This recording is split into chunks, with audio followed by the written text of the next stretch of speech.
আরে তো টিপি যা দেখে আমার কাছ থেকে সব কিনে নেবে, কি করা যায় এবার?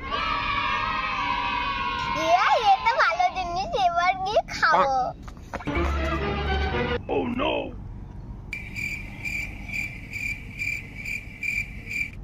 দাদা তুই আমার বিস্কুট কে এনেছিস? দাদা তোর মার কাছে গিয়ে বলবো।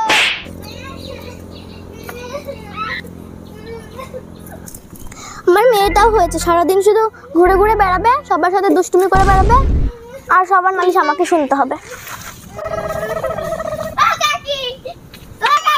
এই টেপি আবার তোর কি করেছে? টেপি আমার বিস্কুট খেয়ে নিয়েছে কেড়ে। এই টেপি কোথায় গেলি? আমি কিছু জানি না, আমার বিস্কুট লাগবে। তুই শুধু লোকের খাবার খেয়ে খেয়ে বেড়াস, বাড়ির খাবার খেয়ে তোর মন ভরে না? হ্যাঁ, একটাও কাজের বেলায় নেই তাই না? এই নে যা বিস্কুট কিনে খেয়ে নিবি তুই।